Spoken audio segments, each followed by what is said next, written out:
देखिए आज हम आपको पढ़ाएंगे टेंस। टेंस को हिंदी में कहते हैं काल। टेंस को हिंदी में कहते हैं काल। और ये काल जो होता है वो 3 प्रकार के होते हैं, ठीक है। उन तीनों को हम नंबर 1 3 भागों में बांटा है हमने काल के लिए, ठीक है। तो नंबर 1 पे प्रेजेंट, जिसे हिंदी में बोलते हैं वर्तमान काल।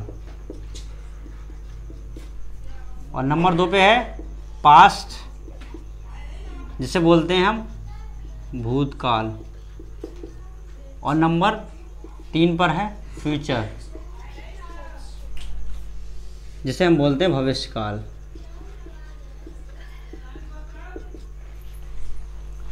वर्तमान काल का मतलब होता है जैसे जो इस समय चल रहा है, जो समय इस समय चलता है उसे हम वर्तमान काल कहते हैं। जो मौजूदा में अभी जो समय चल रहा है, जैसे वह खाना खाता है, वह किताब पढ़ता है, तो ये सारे जो इस तरीके के जो सेंटेंस होते हैं वो सारे के सारे वर्तमान काल में होते हैं। मतलब ये जो अभी समय चल रहा होता है उसे हम वर्तमान काल कहते हैं, ठीक है।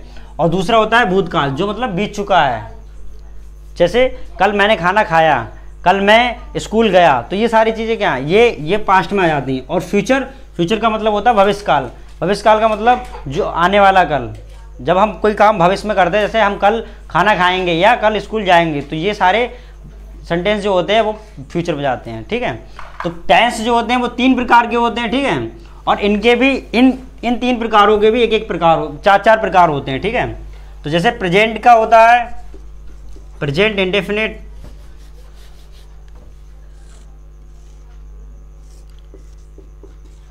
प्रेजेंट इंडेफिनिट,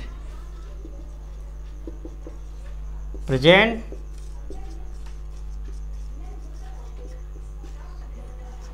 कंटिन्यूस और प्रेजेंट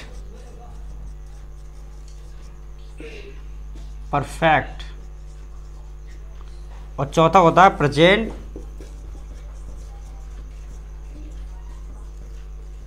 परफेक्ट कंटिन्यूस। प्रेजेंट के लिए हमने 4 भागों में डिवाइड किया है, ठीक है। सबको अलग अलग पढ़ाऊंगा, अलग अलग वीडियो में मैं, ठीक है।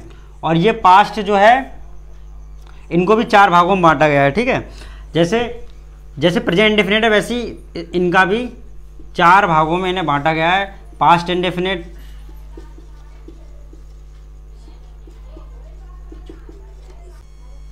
और दूसरा होता है पास्ट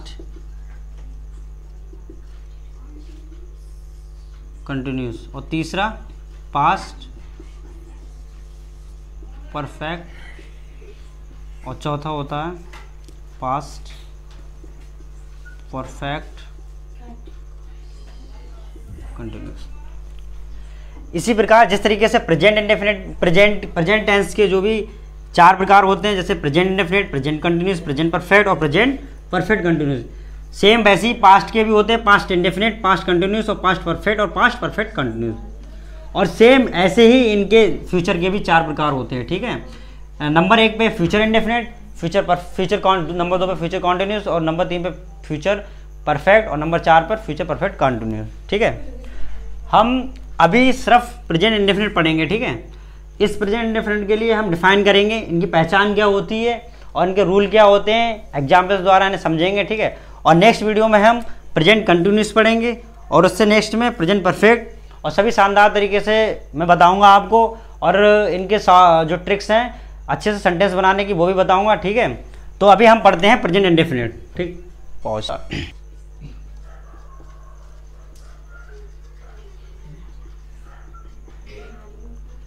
मैं ज़्यादा इसमें कुछ लंबा चौड़ा नहीं बताऊंगा, सिर्फ और सिर्फ इस पे प्रेजेंट इंडेफिनिट पे फोकस करूंगा ताकि आपके डायरेक्टली समझ में आ जाए, ठीक है।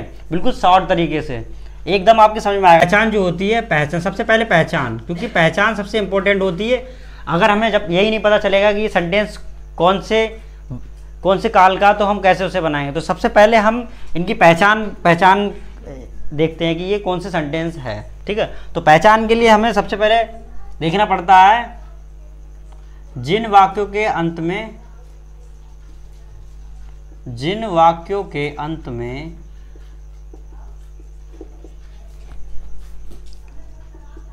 ता है, ते हैं, ता हूँ, ती है आदि शब्द आते हैं,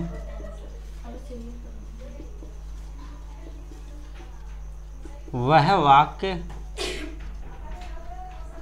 प्रेजेंट इंडेफिनिट। तो जिन वाक्यों के अंत में ता है, ते हैं, ता हूं, ती है आदि शब्द आते हैं वह वाक्य प्रेजेंट इंडेफिनिट के होते हैं या कहलाते हैं। ठीक है, कहलाते हैं। तो ये इसकी पहचान होती है प्रेजेंट इंडेफिनिट की। ठीक है, अब इनके रूल सबसे पहले रूल बहुत इंपॉर्टेंट होते हैं। इनका स्ट्रक्चर जो जिस हिसाब से हम इनके सेंटेंस बनाते हैं इंग्लिश में, तो हमें स्ट्रक्चर भी पता होना चाहिए रूल। ठीक है, रूल मैं बहुत ही इजी बताऊंगा आपको ताकि आपको एक ही बार में समझ में आ जाए। ठीक है, तो इनका रूल सबसे पहले सब्जेक्ट, उसके बाद में वर्ब की फर्स्ट फॉर्म के साथ में हम एस या ईएस जोड़ते हैं। ठीक है, फिर ऑब्जेक्ट, ये इसका अफर्मेटिव रूल है। ठीक है, प्रेजेंट इंडेफिनिट कोई भी सेंटेंस 3 भागों में बटे हुए होते हैं, एक अफर्मेटिव, नेगेटिव और इंटेरोगेटिव। तो ये सबसे पहला भाग है अफर्मेटिव। ठीक है, ये अफर्मेटिव रूल है, यहाँ मैं डाल दे रहा हूँ अफर्मेटिव रूल। ठीक, क्योंकि हम सबसे पहले अफर्मेटिव पढ़ेंगे, यहाँ पर आप अफर्मेटिव डाल देना। ठीक है, अब एग्जाम्पल देखिए, जैसे वह अपने स्कूल जाता है, वह अपने स्कूल जाता है। ठीक है, तो वह की स्पेलिंग क्या होगी? वह की स्पेलिंग होगी ही, क्योंकि सबसे पहले सब्जेक्ट। ठीक है, तो वह हमारा क्या है? सब्जेक्ट है, तो हम सबसे पहले ही वह की स्पेलिंग लिखेंगे ही, उसके बाद में वर्ब की फर्स्ट फॉर्म। तो इसमें हम वर्ब देखेंगे कि हमारी वर्ब कौन सी, तो वर्ब हमारी है जाता है, तो जाना की स्पेलिंग क्या होती? गो। तब हमने यहाँ पर गो लिखा। अब यहाँ पर एक वर्ब के फर्स्ट फॉर्म के साथ में ऐसे यस जोड़ेंगे, तो यहाँ पर हम यस जोड़ेंगे, तो ही गोज टू हिज, अपने की होगी हिज, और स्कूल की स्कूल। अब यहाँ पर एक सबसे मेन जो नोटिस करने वाली बात है वो ये है, तो मैं नोट करके यहाँ पे लिखवा रहा हूँ 2 नोट्स। नंबर 1, एक वचन के साथ में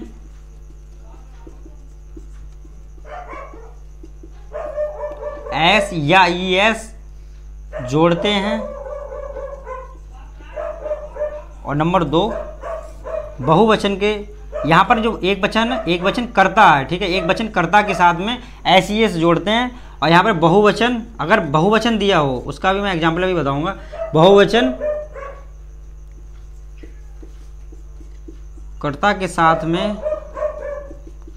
हम एस या ई एस नहीं जोड़ते हैं। ठीक है, इसका जो दूसरे वाले का रूल यहाँ पर मैं एग्जाम्पल बता रहा हूँ आपके लिए। तुम बाजार जाते हो, तो यहाँ पर तुम की स्पेलिंग क्या होगी? क्योंकि ये हमारा सब्जेक्ट है, और सब्जेक्ट हमारा है वो है बहुवचन। ठीक है, तो तुम यू हो गया, यू जाना की गो हो गई। अब यहाँ पर हम एस ई एस नहीं जोड़ेंगे, क्योंकि यहाँ पर हमने यहाँ लिखवाया आपको कि बहुवचन कर्ता के साथ में एस या ई एस नहीं जोड़ते हैं। ठीक है, तो यहाँ पर हम सिंपली यहाँ पर वर्ब की फर्स्ट फॉर्म ही यूज करेंगे, एस ई एस नहीं जोड़ेंगे। तो यू गो टू मार्केट।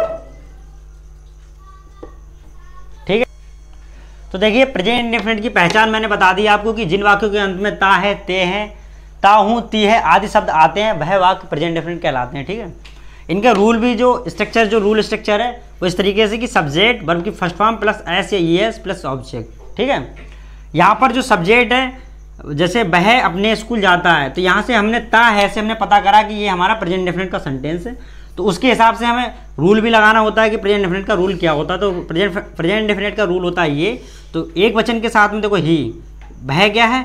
एक वचन है, और एक वचन के साथ में ऐसे यस का प्रयोग करते हैं, इसलिए हमने गोज लिख दिया यहाँ पर। ठीक है, टू हिज स्कूल।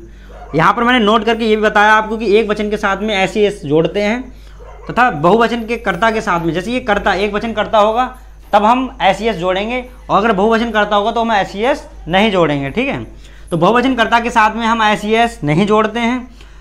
इस पहले वाले का मैंने एग्जाम्पल यहाँ बता दिया, दूसरे वाले का अभी बता रहा हूँ, ये बताना पड़ेगा। तो हमने नोट करके लिखवाया था कि बहुवचनकर्ता के साथ में एस नहीं लगाएंगे। तो उसका जैसे तुम एग्जाम्पल बता रहा हूँ मैं, तुम बाजार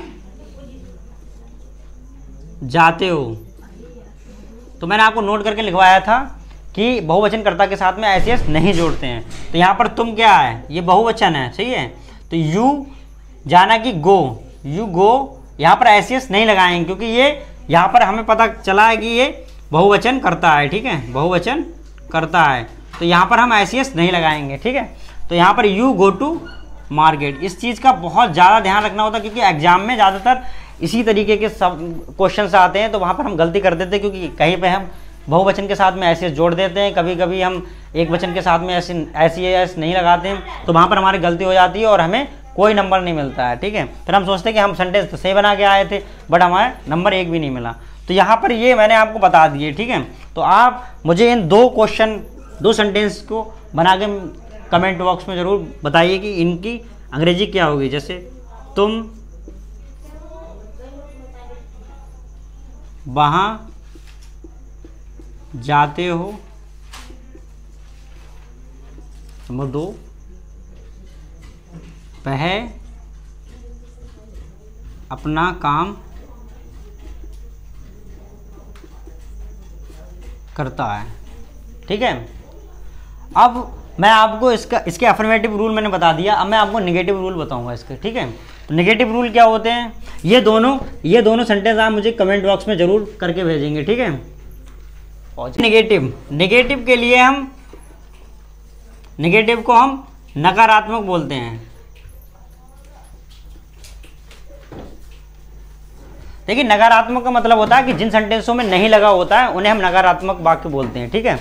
तो नकारात्मक क्या होता है, जैसे इनका हम पहले रूल स्ट्रक्चर बता दें आपको, इनका रूल क्या होता है, ठीक है। सिंपली प्रेजेंट इंडेफिनिट सेंटेंस के नेगेटिव में सब्जेक्ट प्लस डू या does plus not plus verb की फर्स्ट फॉर्म प्लस ऑब्जेक्ट, ये हमारा प्रेजेंट इंडेफिनिट के नेगेटिव रूल होते हैं, ठीक है। तो नोट पहला यह है कि एक वचन के साथ में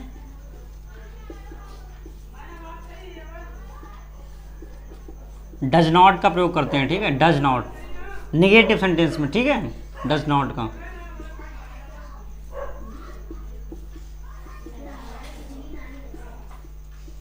नंबर 2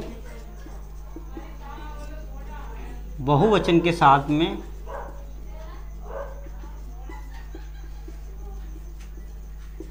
डू नॉट का प्रयोग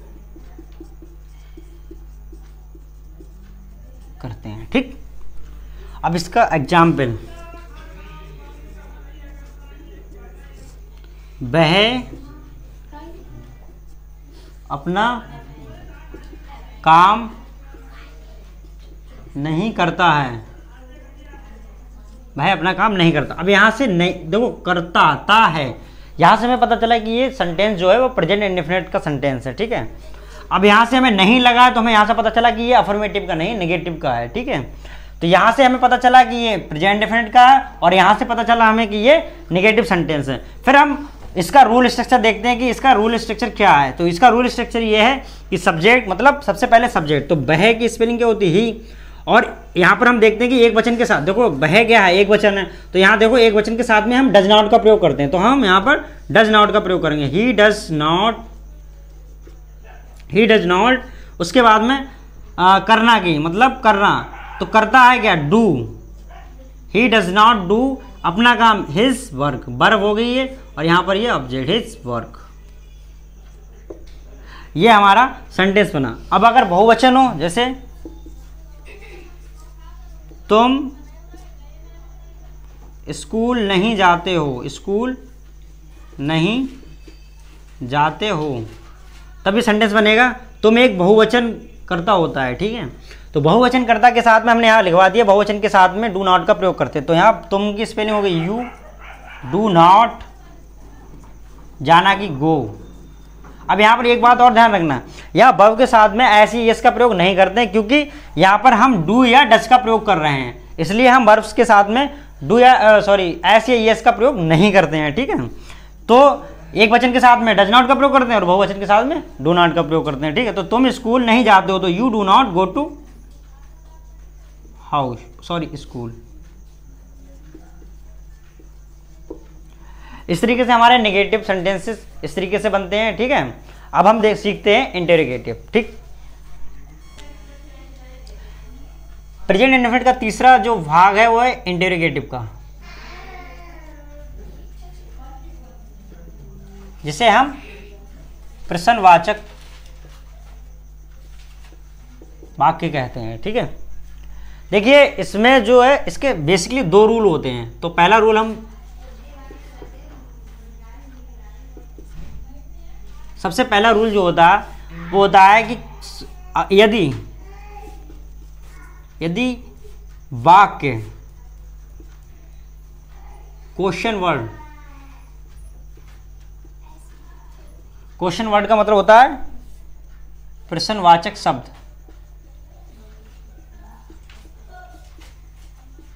प्रश्नवाचक शब्द से शुरू होता है।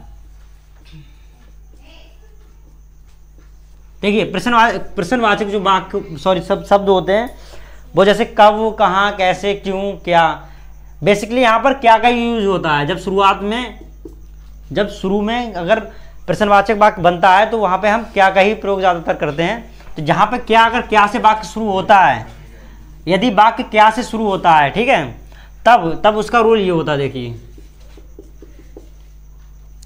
सबसे पहले डू या डज, देखिए यहाँ पर प्रश्नवाचक की अंग्रेजी नहीं लिखेंगे, यहाँ पर उसकी जगह पे एक वचन के हिसाब से डज और बहुवचन के हिसाब से डू लगाएंगे। ठीक है, तो डू या does plus subject plus verb की फर्स्ट फॉर्म प्लस ऑब्जेक्ट और प्लस क्वेश्चन मार्क। ठीक है, इसका एग्जाम्पल हम पहले बताते हैं, उसके बाद दूसरा रूल देखते हैं। जैसे क्या किसान खेत जोतता है। देखिए यहाँ पर जो किसान है इसके हिसाब से हम देखते हैं। ठीक है, किसान एक वचन है, तो सबसे एक वचन के हमने पिछले नेगेटिव सेंटेंस में बताया ही आपको कि एक वचन के साथ में हम डच का प्रयोग करते हैं और बहुवचन के साथ में हम डू का प्रयोग करते हैं। तो यहाँ पर जब किसान एक वचन, तो यहाँ पर हम डच का प्रयोग करेंगे, डच। ठीक है, डच।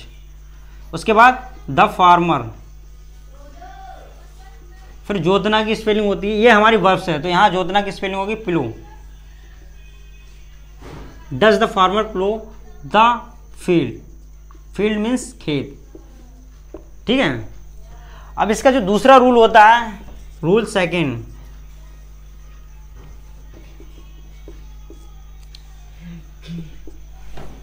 यदि वाक्य के बीच में क्वेश्चन वर्ड, मैं QW से प्रदर्शित कर रहा हूं क्योंकि मैंने यहां पर इसकी स्पेलिंग लिख दी है क्वेश्चन वर्ड। ठीक है, तो यदि वाक्य के बीच में क्वेश्चन वर्ड दिया गया हो तो हम उसकी अंग्रेजी पहले लिखते हैं।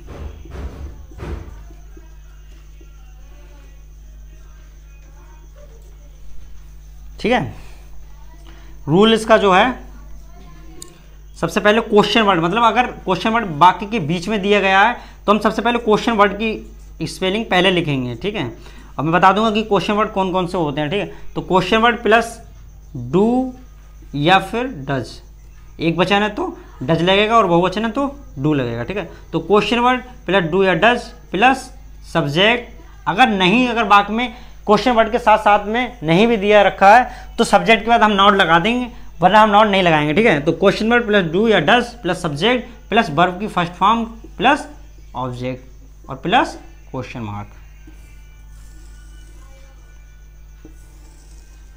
एग्जाम्पल देख लेते हैं हम इसका, तो इसका एग्जाम्पल देख लेते हैं हम। तुम वहां क्यों जाते हो। तो यहाँ पर तुम वहाँ क्यों जाते, ये क्यों जो है वो क्वेश्चन वर्ड है, ठीक है। तो क्वेश्चन वर्ड हमने यहाँ पर लिखवाया है ये रूल में कि क्वेश्चन वर्ड अगर बीच में दिया गया हो वाक्य के तो उसकी अंग्रेजी हम पहले लिखते हैं। तो यहाँ पर क्यों की स्पेलिंग हम पहले लिख लेंगे। तो क्यों की स्पेलिंग होती है वाई, और कर्ता के हिसाब से, कर्ता के अनुसार हम यहाँ डू या डस का प्रयोग करेंगे, ठीक है। तो कर्ता हमारा बहुवचन, इसलिए यहाँ पर हम डू का प्रयोग करेंगे। तो वाई डू यू जाना कि गो और वहाँ की देयर, ये हमारा सेंटेंस बन गया। मैंने आपको प्रेजेंट टेंस के जो भाग होते हैं वो 3 प्रकार के होते हैं बताया ही था, ठीक है। प्रत्येक टेंस के 4-4 और पार्ट होते हैं, जैसे प्रेजेंट का present definite, present continuous, present perfect continuous और प्रेजेंट। और पास्ट टेंस के भी 4 भाग होते हैं। Number 1 past indefinite, past perfect, past perfect continuous और पास्ट कंटिन्यूस। ऐसे फ्यूचर